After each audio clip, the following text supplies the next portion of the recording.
At the beginning, Champ thought about how it was a lush, green town with roughly 3,000 people, a small, quiet place. Some students were shown heading to school. Inside classroom 2-1, someone called out to Champ to check something out. Champ turned and asked what it was. It was a boy who told him that he had gotten a new pack of Total Arms cards that had gone on sale at the convenience store last night. Champ responded in surprise, saying that the boy had already bought it. A girl nearby commented that the boys still collected those things and reminded them not to bring them to school. Champ sighed and said that he wished he could just bike to the convenience store from home. His friend replied that Champ lived past the mountain pass. Champ added that the Hanatani ward had literally nothing, not even a convenience store, just one of those lonely vending machines. His friend teased him, recalling that Champ had once tried to push the vending machine all the way back to his house. Champ thought that out of the 3,000 people living there, the second years in middle school made up only 19 of them. They had been in the same class since preschool, and nothing ever felt new anymore. He thought to himself that he was so bored. The scene then shifted to the mountains and some chickens, as someone said they were heading out. A bus was shown next, with Champ sitting near the window. He thought that among all their classmates, there was only one person who truly stood out. As someone stepped onto the bus, he continued his thought, remembering that at least until elementary school, things had been different. The girl who entered greeted everyone with a cheerful, "Good morning." It was Anne. She saw Champ, smiled briefly, and sat in the seat in front of him. As the bus began to move and started reading a book while Champ quietly stared at her from behind. When the bus reached a stop, some students called out to Champ, realizing he had fallen asleep. They laughed, saying they couldn't believe he had actually dozed off on the bus. Champ woke up groggily, greeted them, and glanced at them sleepily as the bus started moving again. When they got off, one boy asked if there was an English quiz that day, and another suddenly remembered that there was. From behind them, Champ admitted that he hadn't studied at all and thanked the driver for the ride as she walked past. The second boy commented that it felt like they were total strangers now. The first looked confused and asked if he meant Anne. The boy confirmed it, saying that and had been with them since preschool too.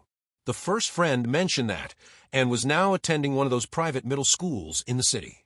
The second friend added that she took 2 buses just to get there.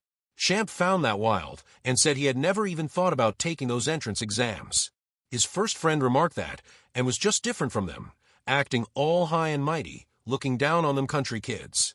Champ hesitated, laughed awkwardly, and asked if he really thought so. His first friend insisted it was totally true, saying, "You could just tell." Champ agreed half-heartedly, and then the second friend asked if he had seen the video that had been sent yesterday. The first friend added that Champ had watched it too, right? Champ, meanwhile, drifted off and thought about Ante Gawa. He wondered when she had stopped talking to them. Thinking back, he realized he hadn't even known she was transferring schools until graduation day. The scene shifted again to the bus, where some students were saying goodbye. Champ was sitting by the window, and Anne was in front of him. He watched her studying, and thought she was always studying. He remembered his friend's words about her acting high and mighty, looking down on them country kids, but he questioned if she really did. He recalled that and had always been the most serious one, and always at the top of the class. Champ remembered her smile, and thought she had been one of their most reliable classmates. To him, she was still just and the same as ever. But even so, he felt there wasn't much to talk about with her anymore. As he looked out the window, something caught his eye. He suddenly noticed a board where something was missing, and tensed up when he realized the vending machine was gone. Startled, Champ shouted that the vending machine was gone, and heard him and gasped in surprise, asking if it really was. Champ looked at her, startled by her sudden reaction, and Anne, sitting by the window, confirmed that it truly was gone. They both stared silently at the empty space as the bus moved forward. She stood up and said it had been there that morning, glancing at Champ as she spoke. He, flustered, replied uncertainly, saying he guessed so. He nervously rubbed his hand while noticing Anne's sad expression. The bus passed the spot and stopped near a house, and got off and thanked the driver for the ride. Champ watched her leave, sighed, and thought to himself, wondering what kind of response that was, realizing he was terrible at talking, and stopped walking, turned around, and watched the bus leaving. He continued to stare out the window. Both of them thought to themselves that they had talked for the first time in forever. Then the scene shifted again, showing a television where the anchor was saying good morning and reporting today's weather. Champ was seen half asleep while eating, and his mother shouted at him, demanding to know why he was still sitting there when the bus was about to leave. He reacted in shock, realizing too late that the bus was already gone. Looking tense, he muttered that the bus had already left.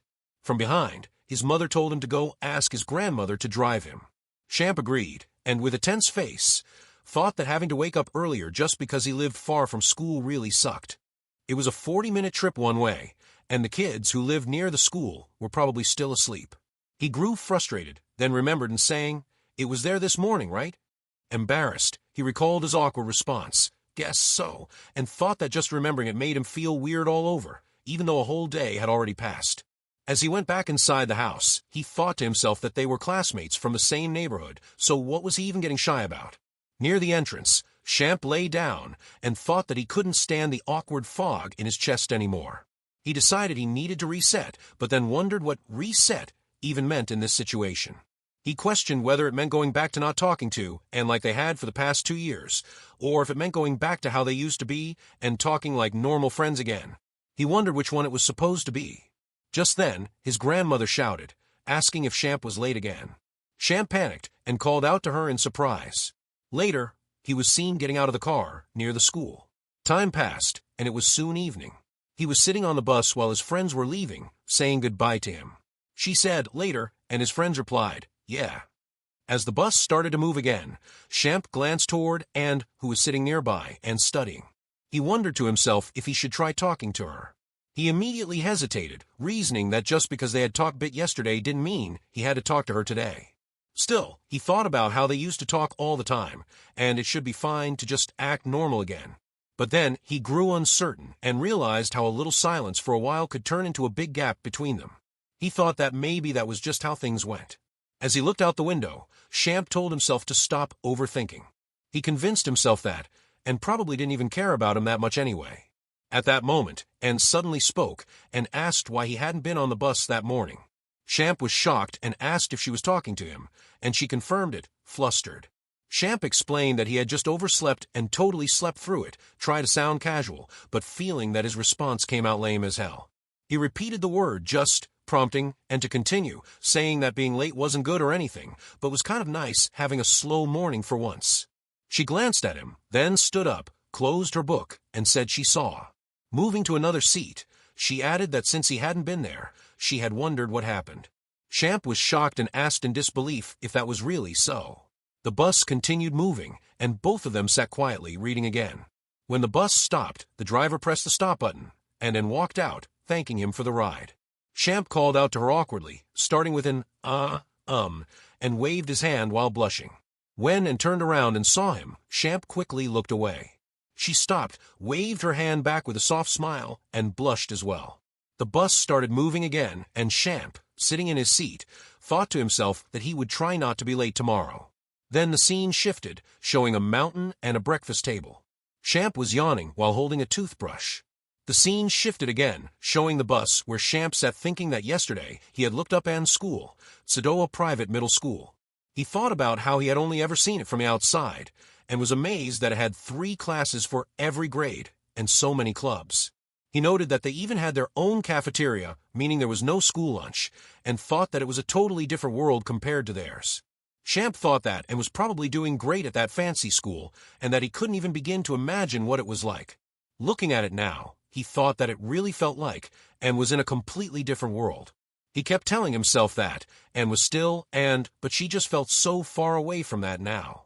He then remembered the moment when he had waved at, and she had waved back.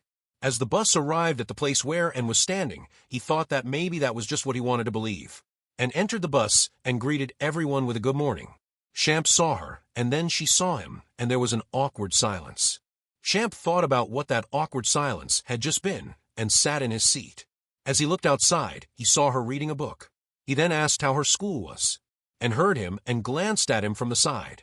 Champ quickly added that he didn't really know much about her school, and was just curious, that's all, and quietly replied with an and went back to reading. Champ felt embarrassed, and thought he had totally blown it. They had been chatting a little lately, so he figured he could just talk to her normally again. He wondered why it suddenly felt so hard. He told himself that she was still the same as before, wasn't she? then and got up from her seat, walked toward him, and sat down next to him. Champ looked shocked and stammered in surprise, and looked at him, and Champ nervously asked what was happening, and said that since he was the one who started talking, she came over to talk.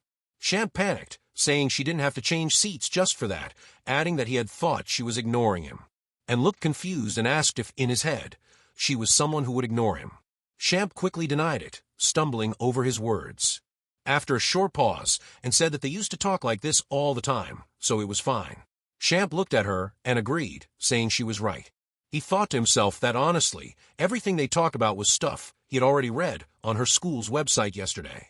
What he ended up sharing, on the other hand, were just dumb little things like how ancient their math teacher was, or how the hallway floorboards squeaked like crazy, stuff she probably couldn't care less about. Then, after something Champ said, and tried to hold back her laughter, but ended up laughing anyway. Champ continued his story, saying, and then he said, "Can you believe it?" and then laughed again, calling him a weirdo with a small chuckle. The bus kept moving, and eventually returned to her old seat. Champ looked out the window, and thought that they were already close to school. He noticed some students and saw, and reading her book again.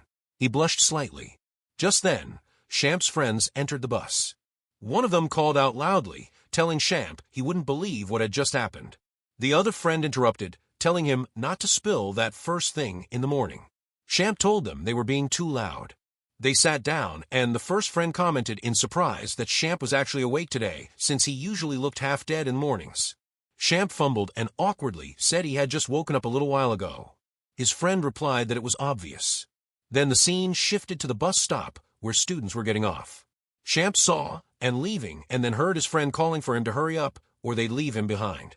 Champ responded that he was coming, and then looked ahead, thinking that just like that, another ordinary day had begun. As he walked away, and glanced at him from the side, and Champ thought to himself that even though it was just another normal morning, the light, fluttery feeling inside him still remained, and he still didn't know what it was.